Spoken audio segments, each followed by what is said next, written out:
ओम श्री गणेशाय नमः। हरे कृष्णा। राधे राधे। मैं कुसुम सिंह छत्राणी आप सभी का अपने चैनल शिव शक्ति में हार्दिक स्वागत करती हूँ। आज मैं आप लोगों को शिव महापुराण के सप्तम वायव्य संहिता उत्तरार्ध के 41वां अध्याय की कथा सुनाने जा रही हूँ। मुनियों को व्यासोपदेश तथा शिव महापुराण महात्म वर्णन। सूत जी बोले, हे मुनिजन, ब्रह्मा जी के वचन सुनते ही वे उनको प्रणाम करके श्री संत कुमार जी के निकट पहुंचने के लिए सुमेरु पर्वत पर पहुंच गए। उनके शिखर पर एक सुंदर तालाब के समीप ही बहुत से मुनि तपस्या कर रहे थे। उस तालाब के उत्तर में संत कुमार जी तपस्या में संलग्न थे। इस प्रकार उनका दर्शन करके मुनिजन प्रसन्न हुए और प्रणाम करके समीप में ही बैठ गए।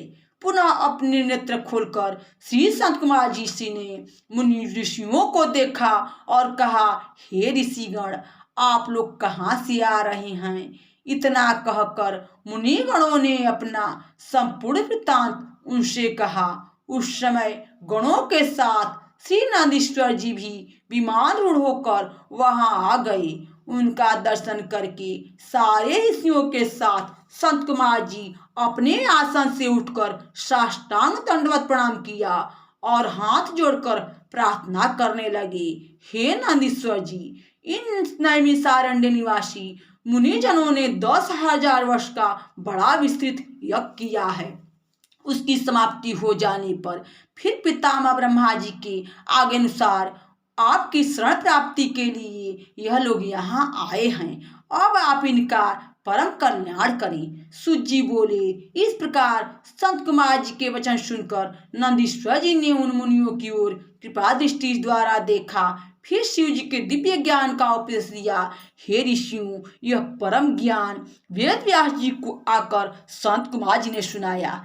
फिर मेरे गुरुदेव श्री वेद व्यास जी ने यही परम ज्ञान मुझे दिया। अब आकर मैंने आप लोगों को सुनाया है। यह धर्म, अर्थ, काम, मोक्ष इन चारों पदार्थों को देने वाला है, इसमें संशय नहीं।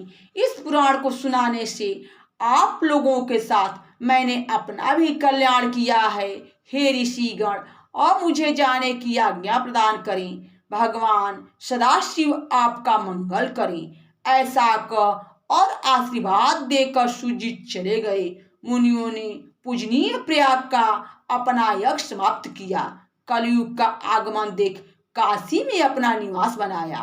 पश्चात पाशुपत व्रत के प्रभाव से उन्हें परम पद मुक्ति प्राप्त हुई। जो शिव महापुराण को आदर सहित पढ़ता और सुनता है, उसके सब पाप नष्ट हो जाते हैं।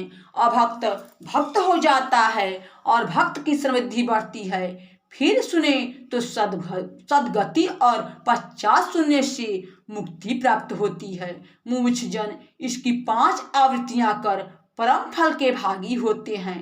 इसमें कुछ भी संदेह नहीं है। पुरातन राजा, ब्राह्मण और वैश्य इसकी 7 आवृत्ति यानी 7 बार पढ़कर शिव दर्शन का लाभ उठा चुके हैं। जो मनुष्य भक्ति तत्पर हो इसे सुनता है, वह यहाँ अनेक भोगों को भोग कर अंत में मुक्ति लाभ करता है। इस प्रकार यह शिव पुराण शिव जी को अत्यंत प्रिय और भुक्ति मुक्तिदायक है।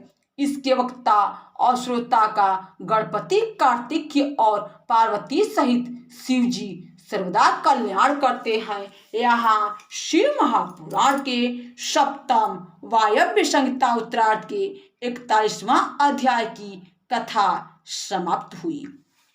भक्तजनों, यह भोलेनाथ की कथा है।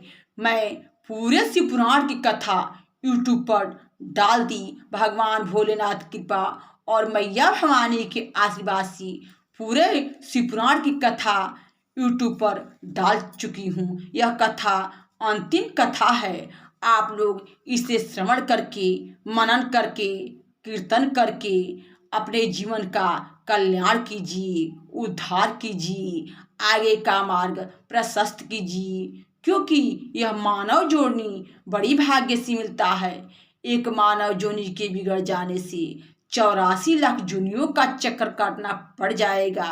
इसलिए आप लोग सदैव भोलेनाथ का स्मरण, ध्यान, कीर्तन, भजन, एक लोटा जल हमेशा प्रभु को दिया कीजिए। आप भोलेनाथ को एक लोटा जल चढ़ाएंगे, उसके के बदले प्रभु आप पर अपनी कृपा दृष्टि प्रदान करेंगे।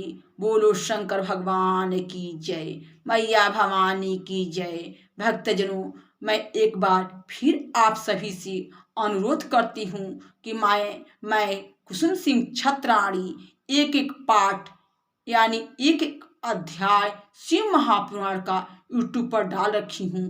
आप लोग इसे श्रवण करके अपने जीवन का कृतार्थ, अपने जीवन का कल्याण, अपने जीवन को उद्धार कीजिए। बोलो शंकर भगवान की जय, मैया भवानी की जय। हरे कृष्णा, राधे राधे।